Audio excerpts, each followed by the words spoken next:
luka itu ada dua macam ya kira-kira, yang definitif atau yang temporary. Definitif dalam arti dia nggak ada misalnya babras, abrasio ya, luka kemudian memang tidak ada tindakan lain setelah itu. Ya, memang ada luka, tapi yang temporary biasanya dia tutup luka untuk kemudian ada tindakan-tindakan yang menyertainya, ada dijahit, kayak mana sih? Entah itu jahit atau diterima ya, memasukkan lukanya ya. Jadi memang prinsipnya adalah kalau luka itu ditekan ya, bukan dilakukan diikat ya. Jadi kalau mau menghentikan ada perdarahan yang aktif, itu lukanya sebaiknya dilakukan luka tekan ya. Jadi prinsipnya adalah menekan, bukan mengikat ya. Lebih baik memang kasarnya agak tebal ya, kemudian lebar ya. Jadi adalah menekan begini, bukan mengikat. Kalau sudah kasarnya tebal, tapi kamu apanya untuk mempertahankan kasarnya itu diikat ya sama saja ya. Kalau sudah tebal begitu, melakukan penutupannya juga jangan ikat, tapi dilakukan tekanan juga. Dengan apa biasanya? Dengan bandage, tidak seprek, entah itu ada namanya elastomo. Tapi prinsipnya adalah menekan, walaupun itu melingkar ya. Hati-hati memang kalau melingkar itu ya. Kalau melingkar jangan sampai melingkar itu ditarik gini, melingkar tarik gini. Melingkar itu cukup untuk menekan kasarnya saja ya. Jadi bukan kemudian mengikat lain ya, harus menekan. Prinsipnya harus menekan, bukan mengikat. Apa yang terjadi kalau diikat? Iskemik ya, pastoral ya. Satu, yang kedua, kalau ada saraf juga bisa palsi juga gitu ya.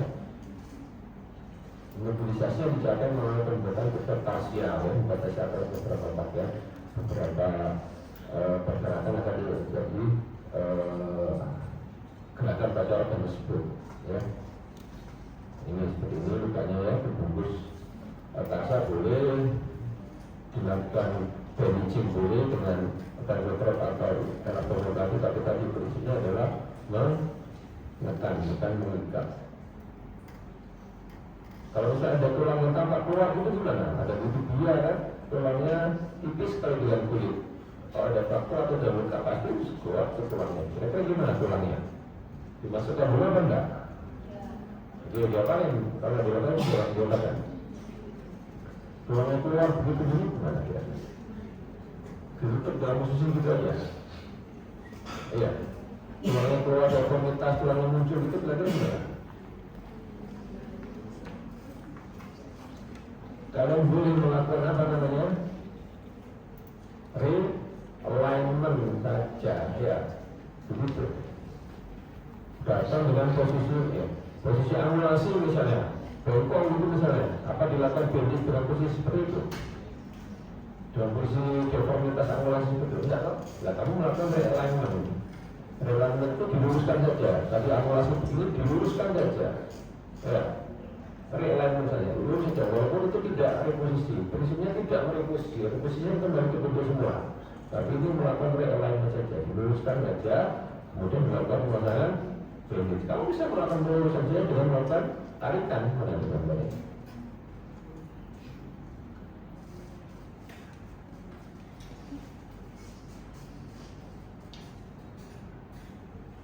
Ya, ini yang belakangan itu. Kamu sudah cukup dengan makanan ini akan begitu alignment sendiri dari tulangnya. Tulang yang muncul nanti akan tertarik sendiri masuk walaupun tidak reposisi. Ya, tapi terjadi realignment. Fungsinya apa? Fungsinya apa?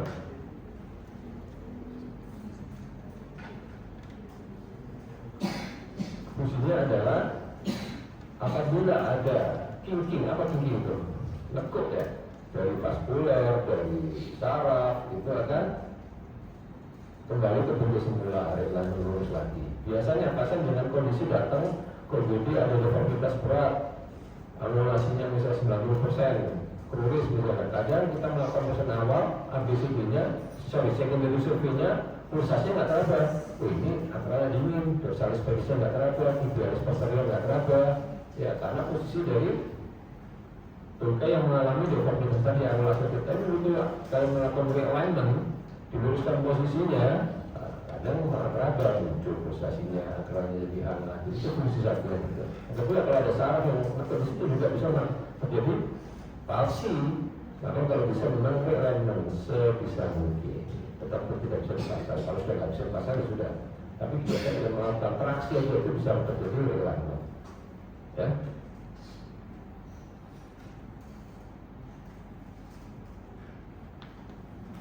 Ya, bentuk fraktur, dislokasi atau cedera jaringan lunak, terutama di kasus sendi atau otot ya. Ada sulit kalau fraktur kelihatan, secara bukan fisik kelihatan, tampak kelihatan apa, lalu kelihatan, tapi pada cedera ligamen, cedera kasus sendi atau otot itu nggak kelihatan. Tapi pasien ada keluhan dari fungsi, tetap kita harus berpikir bahwa ada sesuatu di situ.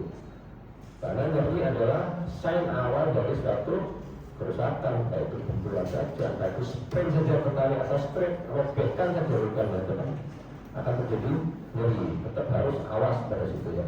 Entah itu kita melakukan bandage atau sprinting, yang pasti harus ada imobilisasi pada area tersebut sampai dipastikan tidak ada jaringan tidak ada kerusakan organ yang signifikan ya. Kalau ligamen, cedera ligamen atau otot, ya butuh waktu 2 minggu 3 minggu. Kalau tidak ada racang, itu tetap harus ada mobilisasi. Tapi kalau fraktur jelas harus ada tindakan selanjutnya.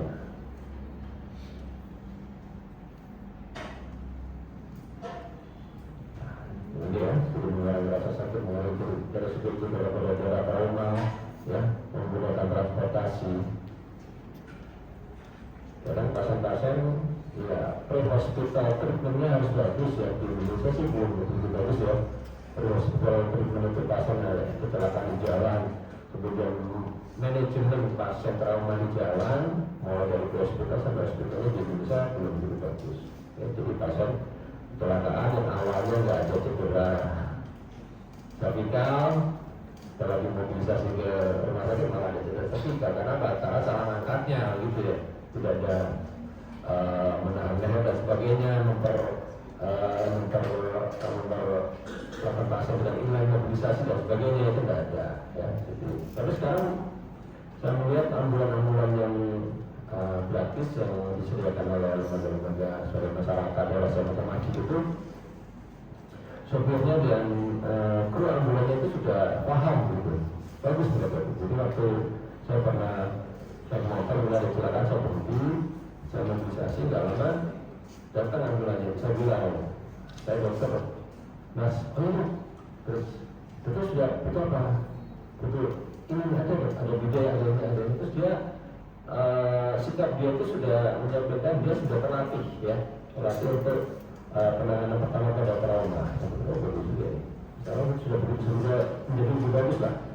Jadi harapannya pre-hospital harus bagus, jangan sampai nanti ada secondary injury pada saat tiba di rumah sakit ya. Apalagi kita yang sebagai orang kesehatan yang melakukan secondary injury-nya, jangan sampai gitu ya. Ya kalau dipakai bisa kain, selendang, barangkali ya, alat apa aja asal terjadi dengan mobilisasi. Kadang kalau ada skater sini ya pernah ada apa, pintu misalnya, pintu dilepas, pintu dilepas untuk pasien ya. Sesuai dengan posisi anatomi, bila ada deformitas yang posisi cukup dari alignment saja, tidak berposisi ya. Kemudian melewati 2 sendi, tidak paham ya 2 sendi ya. Kalau ada lurus ya sendi yang untuk dan jemur, kalau ada berarti ya sendi lurus dan kucing, kalau ada lurus ya shoulder dan elbow. Padding atau diberi bantalan untuk istirahat jalan. Maksudnya apa? Ada paham? Itu ada bantalan untuk istirahat jalan.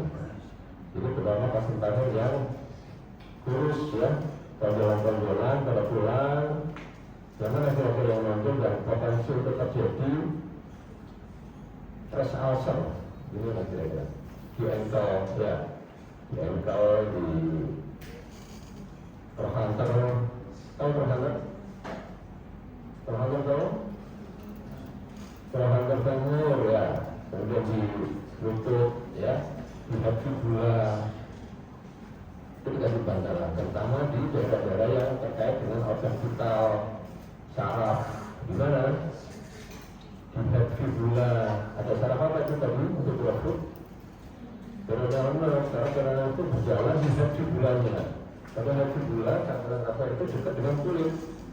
Begitu ada tekanan pada head fibula, kalau tekanannya itu dalam jangka waktu yang lama, terus press ulcer pada head fibulanya akan terjadi kerusakan juga pada nafas barangnya. Pernah kejadian seperti ini, pasien pre-operasi tapi tidak bermalang ya, dilakukan pasang bidai imobilisasi sementara sebelum dilakukan operasi, tetapi pasiennya kurus, kemudian dilakukan pasang bidai karena jadwal operasinya lama, menunggu jadwal operasi dilakukan hampir sampai 2 minggu gitu. Begitu dilihat daerah head fibulanya sudah terjadi luka dalam tulang berekspos. Begitu dicek pasien terjadi breakthrough ya, karena ada tekanan yang lama pada head fibulanya, padahal di situ ada saraf yang berjalan.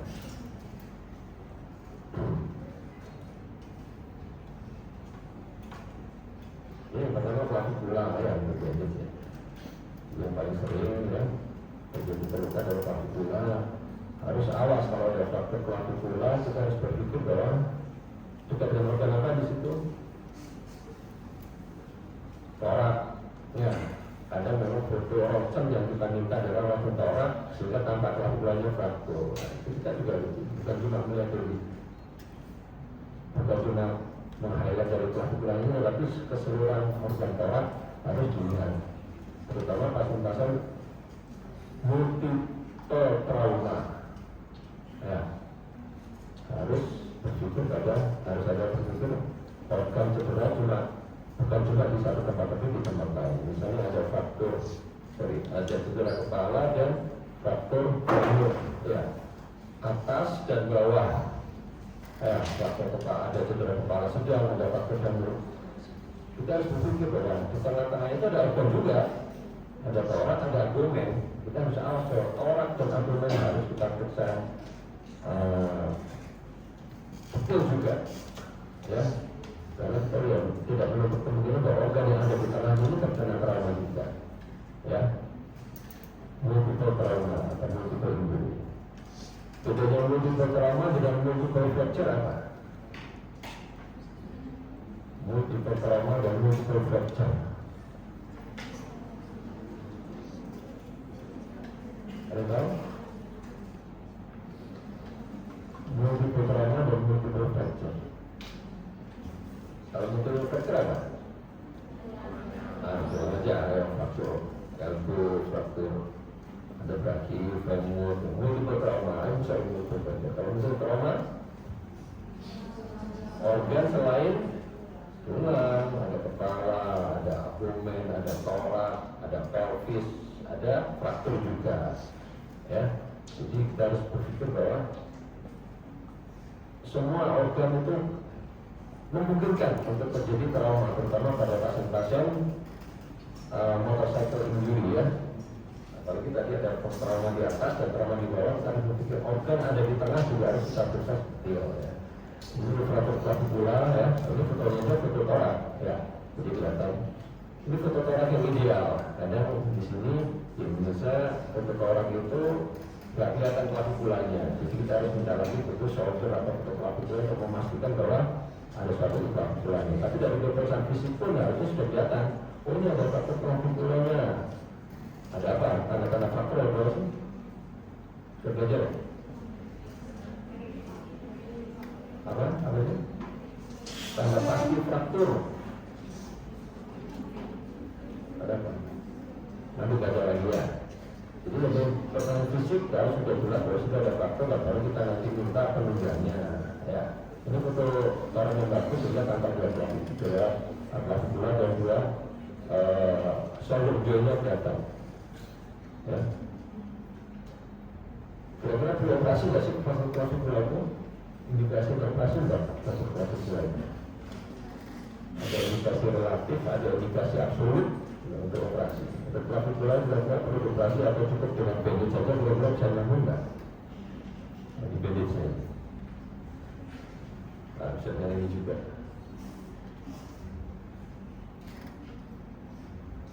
Kadang di posisi tertentu frakturnya itu akan sulit nyambung. Karena apa? Karena tarikan dari ototnya ya, sehingga ini yang bagian kiri ini ada sternum menarik, ada trapezius yang menarik ini ya, jadi akan tertarik dari ototnya sehingga tidak ada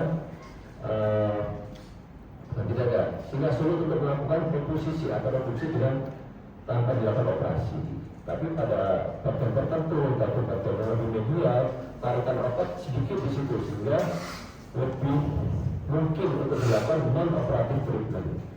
Ada tempat untuk melakukan operatif treatment pada praktik tulang atau melakukan body bisa union, ya, dengan prosedur seperti ini ya, atau seperti ini. Kalau perlu dilakukan hiperekstensi dari vertebranya. Tujuannya apa?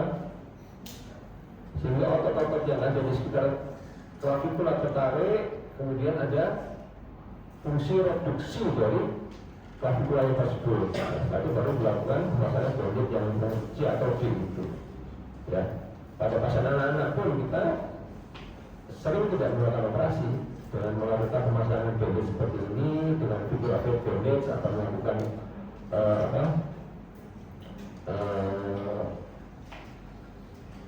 amsil saja, ya, saja itu nomor E, F, G bisa union. Tapi memang ada keterbatasan fungsi selanjutnya apabila sudah terjadi union. Pasien-pasien dengan clavicula yang tidak dilakukan operasi akan ada keterbatasan pada gerakan throwing, gerakan melempar itu dia akan tidak akan kuat. Ya, makanya sekarang lebih cenderung agresif dengan melakukan operasi untuk dapat clavicula. Apalagi tidak ada fasilitas untuk melakukan operasi, kalian bisa melakukan kondisi seperti ini, ya. Tapi memang harus diperhatikan tadi yang B, ya. Kalau perlu didorong kaki lutut sehingga terjadi dopamine muscle atau otot-otot yang membentuk menekan kembali terjadi fungsi reduksi dari clavicula itu, ya. Ini ada kalau masalah ini lebih bagus ini ya, metodenya daripada pakai bandage ya, sudah berbelit ya. Ada kalau masalah ini. Kita perlu terus ya.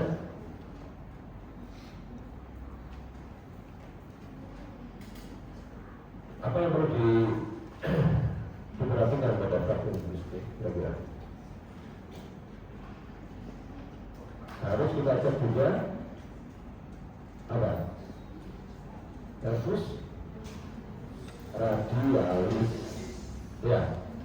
Karena apa? Karena nervus radialis itu berjalan pas di belakang, di posterior dari osmosis. Ada namanya di tulang itu, kalau kalian belajar anatomi itu ada seperti apa? Seperti got atau seperti saluran. Namanya sulcus ya. Sulcus ada sulcus nervi radialis. Di situ berjalan dari posterior ke bawah. Nah, itu nempel sekali pada tulang. Makanya pada saat ada fraktur, terus kita harus cek juga fungsi nervus radialisnya. Apa yang dicek? Apa yang dicek? Tadi ya, harus extension, tambah extensionnya dicek, ya. Kita cek, Pak, bisa nggak operasi? Bisa, berarti kita harus berhati-hati lagi operasinya, karena pasien masih bisa, jangan sampai operasi nggak bisa ekstensi tahunnya. Tapi presentasinya cukup besar untuk terjadi paresen yang besar dari hampir 18-20%. Pasien dilakukan operasi humorous itu terjadi palsu dari nervus radialis. Kita bisa melakukan pembidian ya, sifatnya sekali lagi adalah temporary ya, dan melakukan pembidian seperti ini sebelum dilakukan operasi atau melakukan seperti ini bisa kita anggap sebagai definitive treatment atau treatment yang sudah definitif, tidak perlu operasi. Misalnya pasien nggak perlu operasi, sudah melakukan kita lakukan pemasangan kayak spring seperti ini ya, tapi tetap dalam posisi atau dalam kondisi general anestesi, karena kita melakukan traksi ke bawah hingga reduksi baru kita lakukan pemasangan spring seperti ini ya. Ada tempat yang melakukan operatif tapi sulit, karena apa?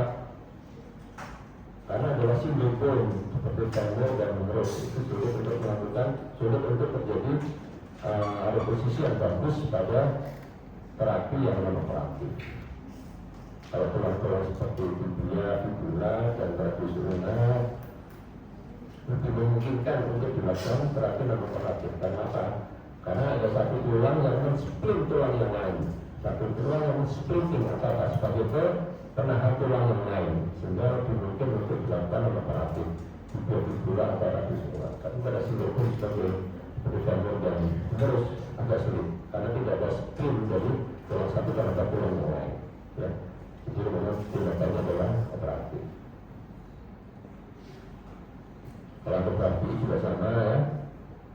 Kita ada pemasangan seperti melalui dua sendi, itu dan wrist dan pegang ya. Bisa melakukan satu split sebelah kiri ini atau dua yang sebelah kanan ini.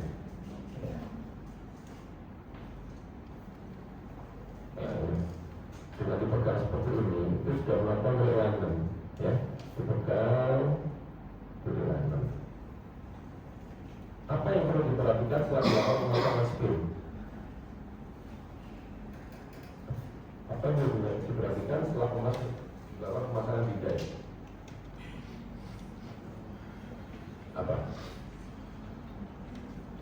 Kalian harus mengecek lagi pulsasinya lagi ya, kamu saya mengecek lagi sarafnya lagi, cek lagi, jangan sampai setelah masalah bidai nggak ada pulsasinya, sarafnya jadi kesemutan pasiennya, itu harus dipastikan ya. Apa bedanya kalian terlalu semangat, ketat sekali pas dilihat 5 menit dan tangannya sudah dingin gitu dan tetap dilihat lagi ya ya. Ini femur ya, kita melakukan traksi sedikit ya. Ini sudah seperti posisi ini sudah realignment ini pasiennya. Walaupun nggak harus sempurna realignment, tapi kembali ke satu garis ya. Tidak terjadi angulasi yang terlalu besar. Tadi fungsinya tadi ya untuk menghindari cedera sekunderi pada pembuluh atau sarafnya. Ya. Ini kan pada femur tadi sama dengan pada clavicula, ada deforming massa yang membentuknya sehingga sulit apabila dilakukan non-operative treatment ya. Otot-ototnya banyak sekali, besar-besar lagi sehingga saling menarik satu sama lain kalau dia terjadi patah apa displacenya akan jauh ya pada femur ini. Jadi memang femur ini harus operative treatment ya. Daripada anak saya bisa melakukan pemasangan bidai, tapi tadi ada syarat-syarat tertentu yang harus dicapai. Kalau open fracture ya otomatis mutlak harus operasi. Ya, untuk femur jadi yang dipegang berarti mana hipnya? Mana sendinya dipegang?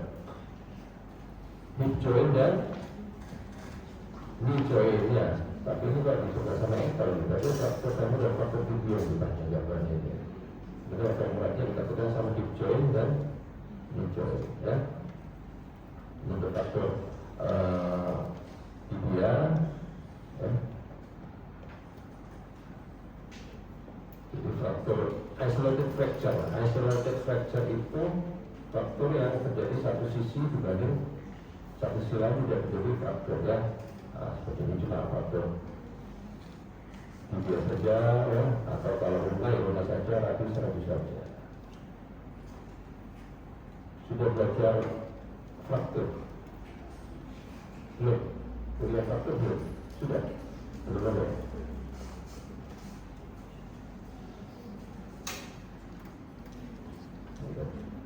Ya, video seperti ini kira-kira begitu. Apa yang lebih nyaman di samping video seperti ini kalau sudah masuk ke rumah sakit apabila close fracture faktor tertutup ya memang tidak emergency tapi elektif atau urgent untuk dilakukan operasi, pasien akan lebih nyaman dilakukan pemasangan slab seperti ini ya, slab dengan gips dengan plaster of Paris ya, tapi yang bagian bawah saja, bukan pakai bidet seperti yang gambar kiri ini ya, bukan yang bidet seperti ini biasanya lebih nyaman pada pasien ya, tapi tetap ini bukan definitive treatment ya, bukan definitive treatment ya. Atau pada femur apabila kita nanti akan melakukan operasi juga kita bisa melakukan pemasangan skin traksi ya, pemasangan interaksi. Nah ini interaksi ya, nanti yang akan dilakukan operasi, tapi dalam jangka waktu yang agak lama, nunggu antrian dan sebagainya, terutama rumah sakit besar yang antriannya hampir lama, kita melakukan pemasangan interaksi lebih aman daripada pemasangan bidai ya. Kalau dulu ada interaksi, ada skeletal fraksi juga seperti ini ya. Kalau dulu skeletal fraksi ini sebagai treatment ya, ada kalau yang film-film settingnya tahun 70-an 80-an gitu ada apa ya, tempat tidur seperti ini yang banyak traksinya, namanya ground gitu ya. Itu sebagai treatment. Pasien bisa sampai 3 bulan di rumah sakit, 3 bulan, 4 bulan, 5 bulan di rumah sakit, diam saja karena dilakukan pemasangan traksi seperti ini. Kalau sekarang sudah dipakai lagi ya, dengan apa? Terlalu lama di rumah sakit dulu di rumah sakitnya kalau sekarang ya. Jadi bisa disoperasi, keluar ke operasi ini sampai 3 bulan, 6 bulan dilakukan traksi seperti ini. Kadang masih dilakukan skeletal operasi apabila nanti akan dilakukan tindakan definitif treatment. Misalnya pasien malunion fracture femur, malunion ya. Malunion apa malunion dan union bedanya? Kalau malunion dia terjadi union enggak? Terjadi kan union, malunion terjadi union, tetapi apa? Ada deformitas di situ, entah itu ada angulasi, entah itu ada rotasi, entah itu ada shortening. Ya, biasanya melakukan operasi tidak bisa satu tahap. Ya, kalau ada shortening femur misalnya malunion dengan leg length discrepancy sampai 10 cm atau sampai 7 cm, ya kita bisa melakukan biasanya melakukan 2 tahap operasi. Operasi pertama adalah membebaskan dulu dia, dibebaskan dulu. Kalau sudah lama dia terjadi malunion, otot-ototnya akan memendek nggak dia? Dia akan ikut memendek ototnya, terjadi shortening dari ototnya. Makanya setelah dilakukan rilis dari frakturnya, kita melakukan skeletal fraksi, melakukan pemasangan skeletal fraksi sampai terjadi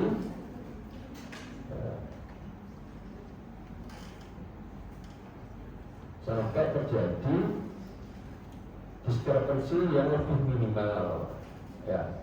Kita lakukan pemasangan traksi dengan beban, ditambah bebannya tiap hari ditambah 1 kilo, harapannya tertarik ya kembali ini sampai pada tahap tertentu, tidak boleh lebih dari seperti berat badan, tercapai itu maksimal baru kita lakukan operasi. Kalau misalnya di sela-sela penambahan beban dia terjadi sakit, kesemutan, berarti ada saraf yang terkena atau saraf yang terganggu dengan penambahan beban. Kita nggak boleh menambah beban. Ya, kita lanjutkan pada beban sekian. Tapi kalau misalnya coba masih bisa tambah lagi sampai ada batas maksimalnya, sehingga terjadi level diskrepansi yang lebih manusiawi ya, lebih reasonable untuk dilakukan operasi. Setelah itu baru dilakukan operasi berikutnya. Walaupun pada operasi nanti biasanya juga tidak akan bisa kembali ke panjang semula, harus lebih dipotong tulangnya, terjadi shortening atau pembentukan dari tulang tersebut. Ya, sulit untuk kembali ke ya, skeletal fraksi. Ya, untuk pada foot and ankle ya, ini ada fraktur dari tulang apa yang fraktur ini? Namanya? Tulang apa? Tulang metatarsal. Metatarsal berapa ini? 3 dan 4 ya. Metatarsal di jambat kita bisa melakukan pemasangan seperti ini ya. Terutama untuk metatarsal. Jadi untuk tulang metatarsal atau foot weight bearing loading itu di metatarsal 1 dan 5. Jadi metatarsal 1 dan 5 itu harus union secara baik karena dia adalah tumpuan berat badan di samping tulang calcaneus ya. Tapi kalau metatarsal 2, 3, 4 dia tidak union dengan baik, tidak masalah sebenarnya ya, karena dia bukan tumpuan berat badan. Tapi metatarsal 1 dan 5, dan kalau sudah ada tempat tumpuan berat badan yang harus kembali dengan sempurna, karena itu tidak akan gapnya tercapai dengan bagus kalau 3 tulang itu tidak kembali dengan sempurna. Ya, permasalahan tubuhnya seperti ini. Jadi sekarang kalau sekarang lebih agresif lagi, tetap harus dilakukan tindakan operatif ya, terutama untuk pain dan sebagainya. Untuk finger ya, sudah bisa melakukan splinter seperti ini ya.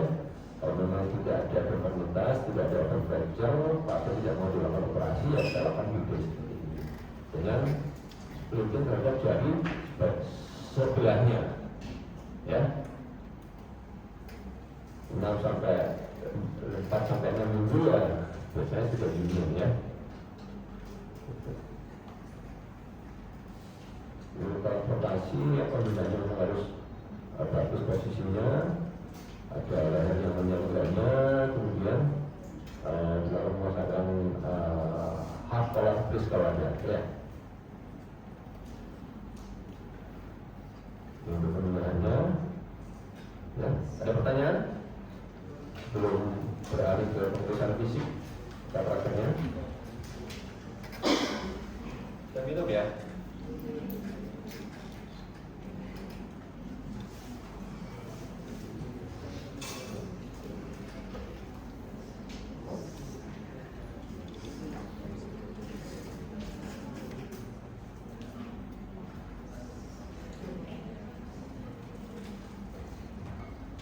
Ada pertanyaan?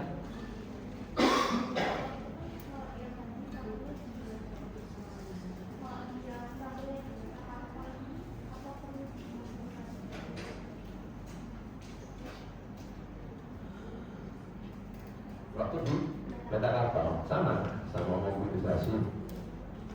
Jadi untuk jari itu ada metakarpal, ada palang. Kalau palang memang kaitannya dengan grasping ya, untuk apa? Untuk menggenggam ya. Tapi untuk metakarpal ada kekuatannya di metakarpal. Sebaiknya memang tindakan operatif. Walaupun kalau mau tidak mau operatif ada posisi-posisi tertentu pada saya nggak tambahkan di sini karena posisi tertentu pemasangan gip pada metakarpal. Ada yang namanya functional position, gip posisi begini. Ada yang namanya lumbrical position, posisi begini, posisi 45 derajat dari face-nya, kemudian posisi 90 derajat pada MCP-nya. Ini adalah posisi definitif ya. Kita bisa melakukan tarikan pada otot di sini untuk mereduksi, dan tarikan dari otot-otot di palangnya untuk melakukan reduksi juga dari sisi distalnya. Ada posisi lumbrical seperti ini bisa dilakukan definitif treatment tanpa operasi. Kalau pasien nggak mau operasi atau pada situasi tertentu untuk posisi faktor metakarpal kita bisa melakukan lumbrical cast dengan posisi seperti ini. Atau functional position. Tapi functional position biasanya metakarpalnya tidak tereduksi dengan baik. Tetapi setelah dilakukan, setelah dilepas gipnya atau dilepas splintingnya, pasien lebih nyaman dalam posisi functional position seperti ini untuk gerakan sebaiknya. Tapi untuk tujuan reduksi yang bagus adalah lumbrical position. Tapi sekali lagi lebih bagus adalah dilakukan tindakan operatif karena itu memang akan reduksi lebih bagus dan lebih sempurna. Ya. Ada lagi? Kalau nggak ada kita coba sedikit-sedikit tentang pemeriksaan fisik ya. Yang lagi pemeriksaan fisiknya? Ya.